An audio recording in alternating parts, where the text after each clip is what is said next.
मोनसे दालां बनायब्लाबो गुबुन बायह्रानिफ्रायसो फैनानै मावफैयो सोरबा बिलासिपारानि सोरबा गुवाहाटीनिफ्राय फैनानै मावफैयो आरो बिथांमोना बै जायगानिफ्रायनो लेबारखौबो लानानै फैखायो दा बेनिखायनो दिनै जोंनि लेबाराबो सोरबा रं मिस्ट्रि फुंग्राबाबो बिथाङा दिनैहाय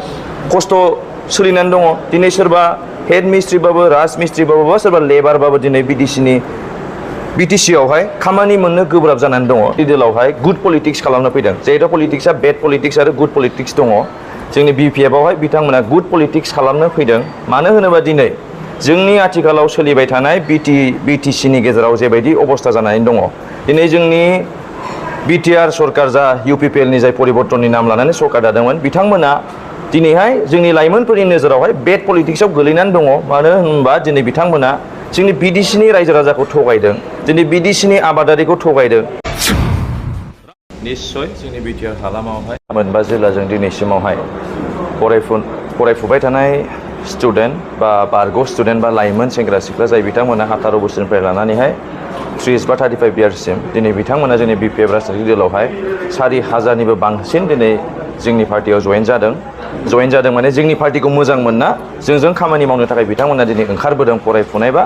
शिक्षित लाइमोन सेंग्रा सिख्ला बिथांमोना दिनै जोंनि लाइमोनफोरा जोंनि बिपिएफ राजनीतिक दलावहाय गुड पलिटिक्स खालामनो फैदों जेहेतु पलिटिक्सआ बेड पलिटिक्स आरो गुड पलिटिक्स दङ जोंनि बिपिएफआवहाय बिथांमोना गुड पलिटिक्स खालामनो फैदों मानो होनोबा दिनै जोंनि आथिखालाव सोलिबाय थानाय बिटिसिनि गेजेराव जेबायदि अबस्था जानानै दङ दिनै जोंनि बिटिआर सरकार जा इउपिपिएलनि जाय परिबर्तननि नाम लानानै सरकार दादोंमोन बिथांमोना दिनैहाय जोंनि लाइमोनफोरनि नोजोरावहाय बेड पलिटिक्सआव गोलैनानै दङ मानो होनबा दिनै बिथांमोना जोंनि बिडिसिनि रायजो राजाखौ थगायदों दिनै बिडिसिनि आबादारिखौ थगायदों दिनै बिडिसिनि जाय बेक्तिफोरा दिनै लेबार मिस्ट्रि मावनानै दंमोन बिथांमोनखौबो थगायनाय जादों मानो होनबा जोंनावहाय माबा मोनसे दालां बनायब्लाबो गुबुन बायह्रानिफ्रायसो फैनानै मावफैयो सोरबा बिलासिपारानि सोरबा गुवाहाटीनिफ्राय फैनानै मावफैयो आरो बिथांमोना बै जायगानिफ्रायनो लेबारखौबो लानानै फैखायो दा बेनिखायनो दिनै जोंनि लेबाराबो सोरबा रं मिस्ट्रि फुंग्राबाबो बिथाङा दिनैहाय खस्थ'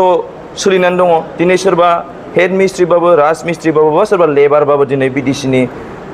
बिटिसिआवहाय खामानि मोननो गोब्राब जानानै दङ दा बेफोरखौ जों लाइमोनफोरा स्टाडि खालामदों जे प्रमद बर'नि दैदेननाय इउपिपिएल सरकारा जोंनि बिटिसिखौ माबोरै जेबायदि आरोबाव बांसिनसो पावारफुल बानायनांगौमोन हाग्रामा महिलारि सारा जेबायदि सालायबोदों बिनिफ्रायसो बांसिन पावारफुल बानायनांगौमोन मानो होनबा जोंना आरोबाव एकर्ड जादों बिडिसि एकर्ड दा बेखौ नुनानै जों लाइमोनफोरा मोनसे डिसिसन लादों जे सोलिबाय थानाय इउपिपिएलआव जों थाङालासिनो सरकार गैयै बिपिएफ राजनीतिक दलावहाय जोङो गुड पलिटिक्स खालामनो थाखाय जोङो हाग्रामा महिलारि सारजोंहाय लोगो नांना बे बिडिसिखौ आरोबाव मारै साबसिन खालामनो हायो बेयाव हेफाजाब होनो थाखाय दिनै बिथांमोना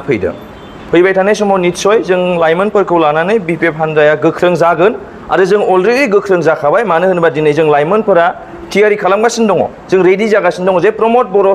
बिथांनि जे सालायनाय सरकार बिथाङा जे जोंनि रायजो राजाखौ थगायदों बिथाङा जे जोंनि रायजो राजानि डेभेलपमेन्टनि थाखाय जेबो मावाखै बिथाङा जे जोंनि हारिनि थाखाय जेबो मावाखै बिथाङा जे जोंनि जाय बिर जोहोलाव आदामोन दङ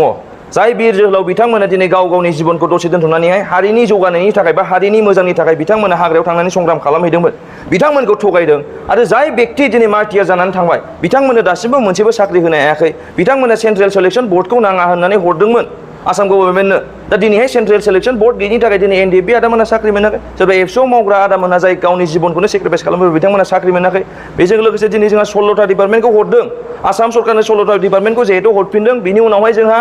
सर्स गैयै जादों जोंनि बिडिसिनि रायजो राजाया फैसा गैया खस्थ' मोनगासिनो दं मानो होनबा जोंनाव डिपार्टमेन्ट गैया फैसा जे जोंनाव सर्सआ जे फैनांगौ बे डिपार्टमेन्टनि थ्रुयै जोंहा कालेक्शन जानानै सर्स फैयोमोन दा दिनै सर्स गैयिनि थाखाय दिनै जोंनि रायजो राजाया खस्थ' मोनगासिनो दं दा बे गथै गासिबखौबो लानानैहाय जोंहा दिनै प्रमद बर' बिथांनाव हिसाब लानो थाखाय जों लाइमोनफोरा जानजि खाफ्रागासिनो दङ आरो आंनि बुजिनायावहाय दिनै जोंल' नङा आरो हाजार लाइमोन जाय बिथांमोना दिनैहाय पलिटिक्सआव ओंखारनो हायाखैबाबो जाय बिथांमोना फरायगासिनो दं बा गुबुन जायगायाव बा गावनि न'खरखौ सालायनो थाखाय माबा मोनसे खामानियाव एंगेज जानानै दङ बिथांमोनाबो जोंजों लोगो जानानैहाय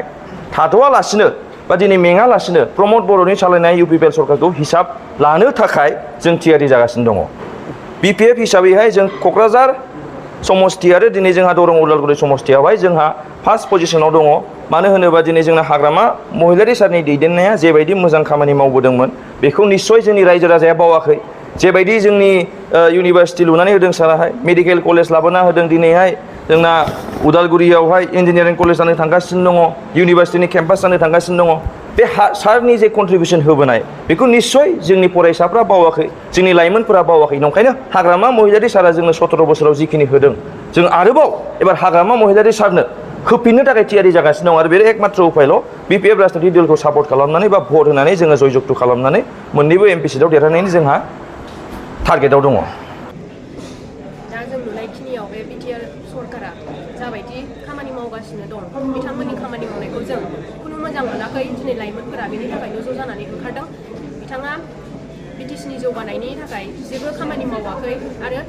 सिगां समाव बिथाङा जेरैबायदि प्रमिस होदोंमोन, हारिनि थाखाय बिराद मावगोन होननानै बिराद गिदिर गिदिर प्रमिस होदोंमोन, बिथाङा दिनै बेफोरखौ मोनसेबो पुरा खालामाखै। आरो बिटिआर सुक्ति जाखांनायनि उनाव माखासे जिखिनि जानांगौमोन बेफोर जायाखै। जेरै जों स्टुडेन्टफ्रा गोबां प्रब्लेम फेस खालामनांगौ जाबाय थायो दासिमबो। इउनिभार्सिटिनि सिङाव जेनेबा जेसेबांखिनि कलेजफोर दङ, एखनबा रिजाल्ट थाब नांगौ बायदि समाव मोना, लेखा नांगौ बायदिखिनिखौ होनो हायाखै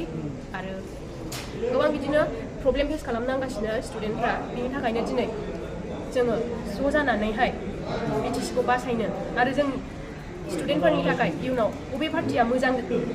रोखोमै खामानि मावगोन बेखौ जों दिनै सानहरनानै बिपिएफ दोलोखौ जोङो सापर्ट होनो थाखाय दिनै लाइमोनफोरा ओंखारदों। फैथारगोन। दिनै जेबायदि लाइमोनफोरा बाहागो लादों बेखौ जों सानहरोब्ला माने जोंबो गोबां जेनेबा ज' रायलायलायो ना। दिनै जोंनि सोलिबाय थानाय समफोरनि जेनेबा माखासे जों रायलायबाय थायो, ओमफ्राय बिदिनो गोबां लाइमोनफोरा फैगासिनो दं आरो फैबावगोन। बे जाखाबाय, माखासे गोबां जों रायलायगासिनो दं, फैबावगोन।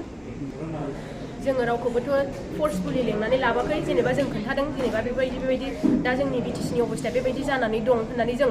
गोबां लोगोफोरजों रायलायदों। बेनि गेजेरजों जोङो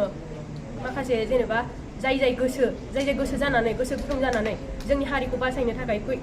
फैनो नागिरदों, जों बिसोरखौ जेनेबा ज' जानानैहाय दिनै